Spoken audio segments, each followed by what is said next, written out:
يتصف هؤلاء الخبراء بالإخلاص في عملهم فلا يقعون صرع الشهوات المعروفة. وجوب ابتعاد الخبراء عن التجاذبات السياسية. يكون مجلس الأعمال مقترح قد يكون عفو أن لا يكون عقبة إضافية كما أشارت الدكتورة ثريا في سلسلة المراجع مما يكرس البيروقراطية في إدارة الدولة.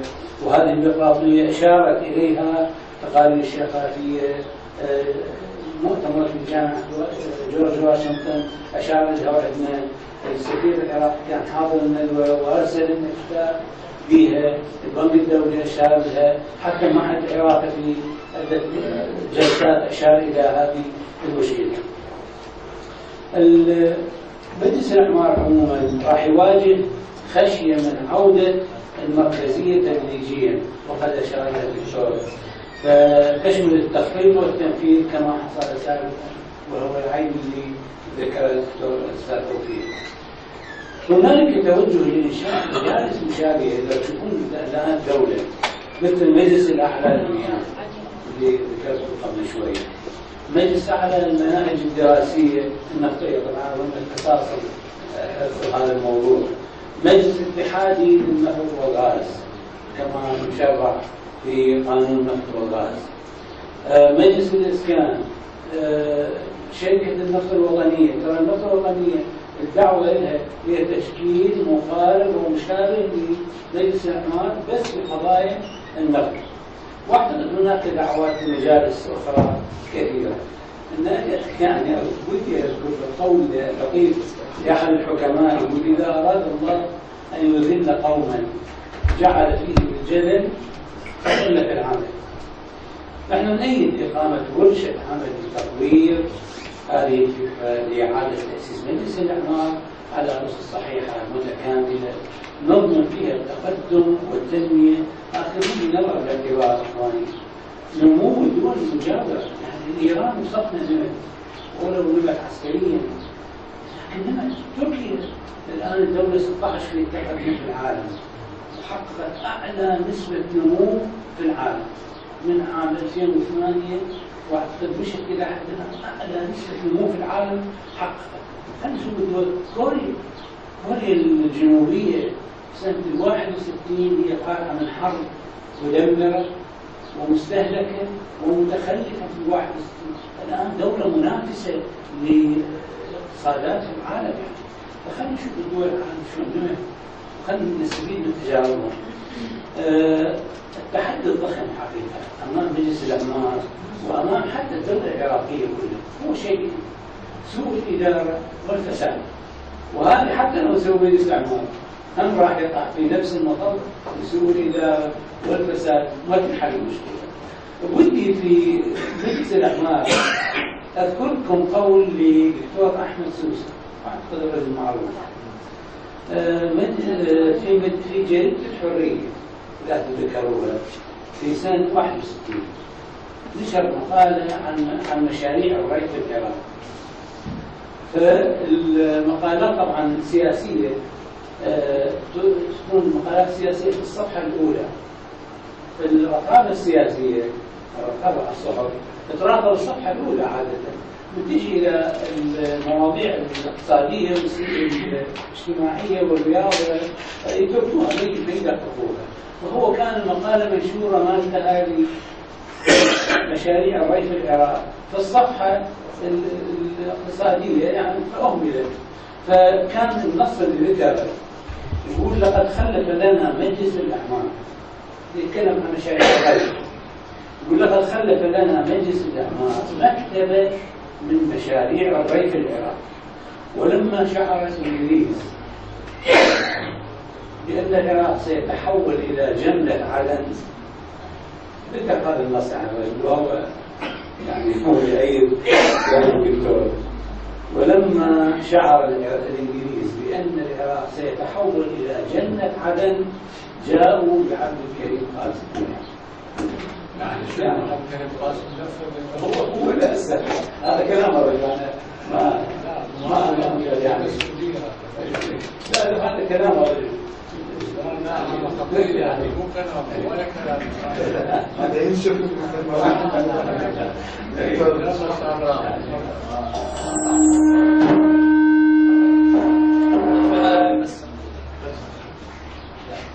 أنا آسف على التأخير لظروف معينة وكان أملي وسروري أن نحضر ونلتقي بالنخبة الخيرة من الاقتصاديين والكفاءات، ولكن أنا بالنسبة تم طرح أعمالي للوقت الحاضر لاحظت أن الكفاءات والتحليل جيد جدا في موضوع تأسيس مجلس الأعمال.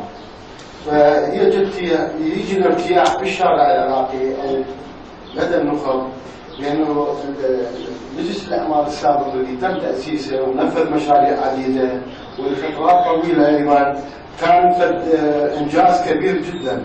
وهذه الفكرة هي اللي الآن يعني تداول بين المثقفين وبين الاقتصاديين من أجل تشكيل مجلس أعلى للإعمار. ولكن مثل ما تعرفون حضراتكم لأنه في أغلب الوزارات هنالك خطط واستراتيجيات لعدد من الاختصاصات، فتأسيس مثل هذا المجلس مثل ما تفضلوا الإخوان هناك مشكلة في العراق، مشكلة الإدارة. الإدارة يعني ليست هنالك استراتيجية واضحة للسياسة الرسمية للدولة، كان بالاقتصاد والإنتاج، ولو بدأت من سنتين أو ثلاثة بدأت بعض المؤسسات توضع استراتيجيات لها. مثل وزارة التخطيط عملت مثل ما تفضل الأستاذ عملت على وضع خطة التنمية الوطنية 2010-2014، بعدين صارت التغييرات استحدثت تغييرات تتطلب إعادة النظر في هذه الاستراتيجية، والآن باتجاه يعني إكمال أو تشريع أو مو تشريع إقرارها من قبل مجلس الوزراء استراتيجية التنمية الوطنية لعام 2013-2017. هذه كلها تدخل في وضع خطط ومشاريع لإنجازها خلال هاي الفترة. يعني ولو يعني بالقطاع الخاص يعني ما اشتغلت بالدولة حتى ما نطلع على المنهجية المتبعة بالوزارات، لكن خلال الندوات والمؤتمرات والورش التي تم مشاركتي فيها اطلعت بأن هنالك يعني اكو سير بشكل حثيث نحو تكامل كل شيء. مثل وزارة التخطيط لديها كفاءات كبيرة جدا في كل الاختصاصات تقريبا. اطلعنا على هذه الكفاءات من خلال هذه الندوات والورش. يعني العقول موجودة، ولكن البلد فيه مشاكل كبيرة وخطرة على الوضع الحالي أيضا والمستقبل. فالعلاج فيما موجود، يعني القطاع الخاص مؤشر وتأشيراته عملية وموضوعية على ما ينبغي تقديمه وتصحيح المسار، إن كان في مجال الاقتصاد، إن كان في مجال القطاعات الاقتصادية بشكل عام. فهو الحلول موجودة، ولكن العبرة في التنفيذ. قبل 3 سنوات تم تشريع 4 قوانين اقتصادية للدولة السابقة مجلس النواب. هذه القوانين لم ترى النور للتفعيل. ليش؟ رغم شرعت وصدق عليها ونشرت في الجريدة الرسمية، لكن لم يتم تفعيلها. يعني نسأل السبب انه العقلية اللي تسير الحكومة بالوقت الحاضر ايضا في مجلس النواب، مو فقط الحكومة، اكو مصالح واكو فساد واكو سوء إدارة واكو محاصصة. المشكلة هنا يعني البلد ما في عقول موجودة والحمد لله وكفاءات عالية، لكنه الشعور بالمصلحة الوطنية للبلد ضعيف جدا، بالأخص لدى المسؤولين. نرى المسؤول يتكلم كلام نستغرب انه يتكلم على المصالح وعلى الكتل وعلى البلد بدون ان يحس انه البلد بحاجه الى كلمه طيبه، مو فقط عمل، كلمه طيبه. فاحنا المشكله المشاكل موجوده كبيره جدا.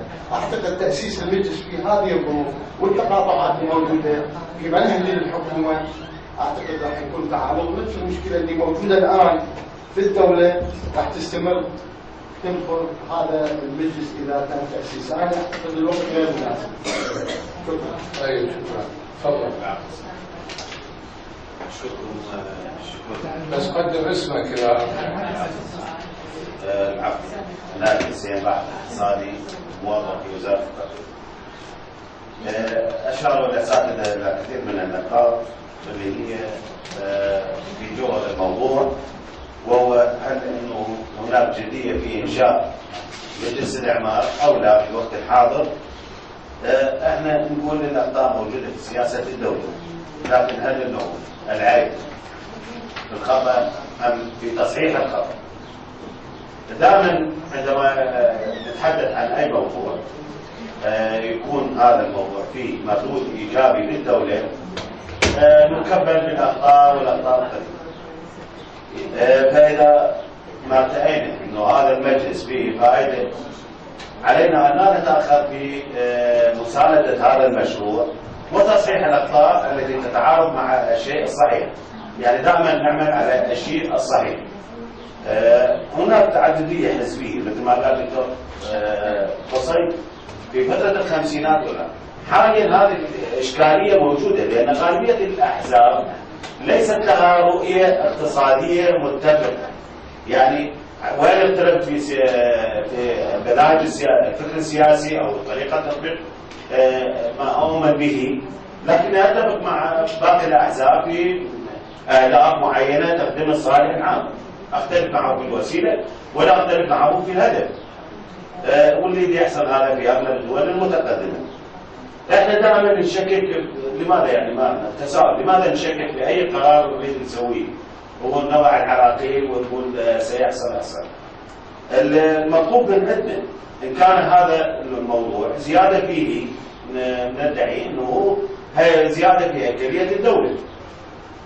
هناك مجالس مثل ما ذكروا هسه الاخوان، اكثر من 10 الى 15 20 مجالس ما يخص الطاقه وما يخص النفط وما يخص الموارد المائيه والاسكان وغيرها. طيب هذه عندما نقول انه هناك قله في المستشارين او الكفاءات في هذا المجلس، بالامكان اضم هذه المجالس ووحدها في مجلس اعمار، وهذه المجالس تكون على شكل لجان داخل مجلس الاعمار. وانا بهذه الحاله حولت الكفاءات والمستشارين الى مجلس الاعمار. اما اذا نقول احنا 3 مستشارين، فكيف هذه المجالس تدير نفسها؟ يعني مجالس الطاقه وغيرها اذا ما فيها مستشارين شلون تديرها؟ فاحنا ناخذ المجلس اذا كان افضل مجموعه المستشارين اللي موجودين في المجالس المتشعبه يتوحدون في مجلس اعمار. مساله الصلاحيات تحدد الاهداف والرؤيه الاقتصاديه للبلد وتنظم، ويقرون القوانين والتشريعات اللازمه لتنفيذها، وتحدد وسائل التنفيذ لتنفيذ الخطط الاقتصاديه وتوجيه الموارد، بحيث يكون أداة التنفيذ معروفة، التقدير معروفة، والسير إن شاء في خطى صحيحة لبناء التنمية الاقتصادية بالعراق. اللي اقترح يعني إنه من السادة الحضور إنه هذه الندوة اللي صارت طرحت مجموعة إشكاليات. هذه الإشكاليات احنا نحاول من خلال المعهد أن نعد تقارير أو مقترحات لتجاوز هذه الإشكاليات، ووضع النقط على الحروف، وتصير ندوة ثانية إن شاء الله لدراسة هذا المقترح. يعني احنا ليس فقط انه نشخص الأخطاء ونركنها على صفحة، احنا نريد هذا الندوة تخرج لنا توصيات انه اي من السادة الحضور عنده مقترح يثبت هذا المقترح وكيف يتم معالجته. احنا انطرحت الإشكاليات فنحاول نوجد الحلول. شكرا جزيلا. طيب شكرا جزيلا. اعتقد الكل تكلموا والان حان الوقت ان نلخص، لانه هذا موضوع حساس جدا ومهم. انا اعتقد الاشكاليه الرئيسيه هي قائمه في التناقض ما بين الوزارات القائمه وما بين فكره مجلس الاعمار. هذه أنا في رأيي ممكن تحل لو جرى تفهم هذه النقطة بشكل سليم. الوزارات الموجودة يمكن أن تقوم بمهمة هاي الهيئات اللي ذكرتها سابقا، ولكن دون الإقلال من قدرتها على أن تنهض بمسؤوليات أخرى ضمن المانديت، ضمن الصلاحية المعطاة. طبعا هذا موضوع مو سهل، يعني يحتاج مناقشة ويحتاج تبادل للرأي بالمستقبل، لكن هذا الموضوع مثل ما ذكروا بعض الأخوان هو جزء من أزمة النظام بالعراق، أو أزمة حكم بالعراق. هاي أزمة الحكم وين تتجلى؟ تتجلى أولا ما توجد قدرة حكومية واحدة بالعراق الآن، هذه القدرات متناقضة مو فقط بالمركز، حتى بالمحافظات، بإقليم كردستان إلى آخره.